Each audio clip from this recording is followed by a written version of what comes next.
Thanks for joining me here today at Piscean Plant Boy. My name is Cody, and today we're going to talk about my April favorites. So in these videos, I'm going to go over some of my top favorite plants of the month. These are plants that either I'm checking on every day, making sure that they're, well, just doing the little pampering and making sure that they're better.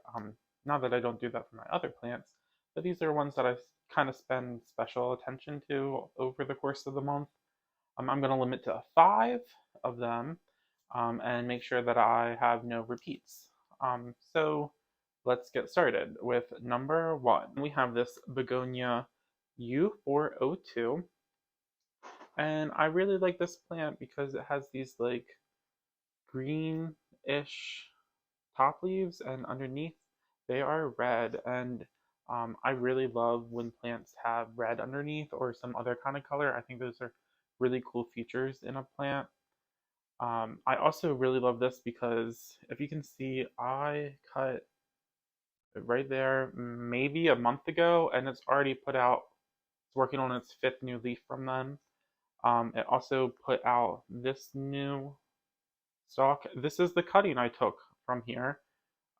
So it's just rapidly growing so much last week or two. It's really amazed me. Like, I looked at it yesterday and I was like, holy shit, like this plant grew a lot in the last week or two.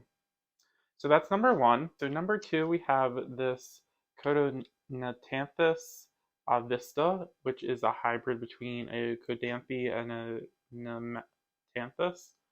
Basically a goldfish plant, another just Nereid.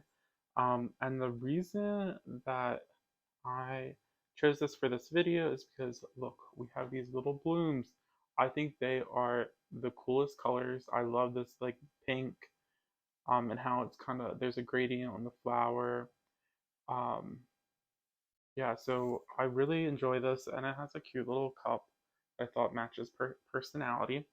But another reason why I really like this plant this month is because um, I almost killed it. It had spider mites, mealybugs. It's now free of all of those. Hopefully, at least I don't see any. But it was pretty much almost dead. It lost almost all of its leaves. But then I put undergrow lights, and it loved that. And since then, it's kind of been flourishing, and now it's blooming. It has two open blooms with one, two, three, at least three buds that aren't open. Hopefully, more to come. So number three on our list is we have this fern leaf cactus. Um, and I just love its growth habit. I love that it's shooting new ones out of the top leaf or the only leaf rather than from down here. Which then I think it's just going to be so dramatic when they get nice and long. But it's put out these two new growth points in the last month, and that's pretty much why I picked it. It's grown super fast. I bought this with just the one leaf. Over winter, it put out this one, and just now they put out these two. So I really love this plant. I think it's really gorgeous. And of course, I keep it in. I love keeping Ripsalis in these brown terracottas. I think they're quite cool, especially when they get some of these um, what are they called? Marks from the water and the impurities in it. So I think overall this looks great. So number four on our list is this Begonia Paulilowensis.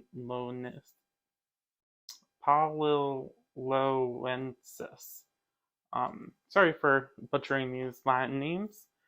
If you know me, I can't pronounce anything, and the English language is hard, so bear with me. But this little begonia is in this little terrarium. This is actually a candy dish that I get from the thrift stores.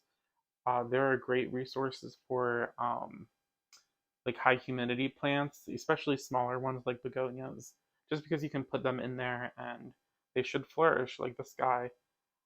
And the reason why I'm picking this guy, or this pal, is because, again, this was on the brink of death. I really didn't think it was going to make it. And then my friend recommended that to use more fertilizer. And what I found is begonias really need a lot of fertilizer. However, I fertilize through my water, and when in these high humidity conditions, I end up not watering them very often. So adding some slow release fertilizer really did the trick. Here again is look at them. Look how I know it's just gotten such a deep green, and I really love this plant. I'm glad I didn't kill it, and here we are now. But yeah, um, yeah, I have nothing else left to say. But I love this plant. I think it's so cute. So last but not least, we have this Begonia Maurice Amy. And I really love this plant. This is one of the first begonias that I really fell in love with.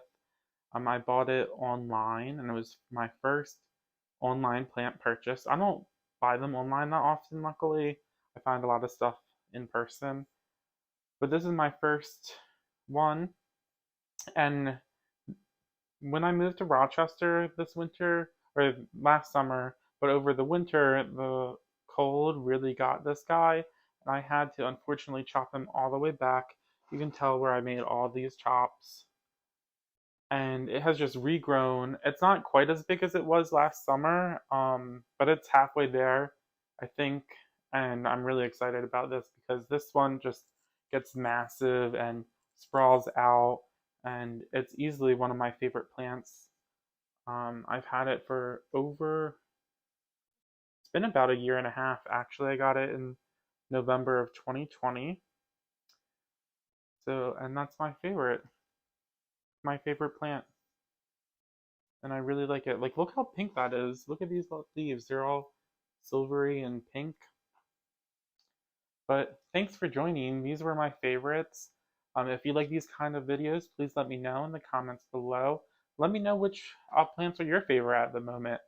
And please make sure to like, subscribe, and share this video if you liked it. But I'll see you in the next one.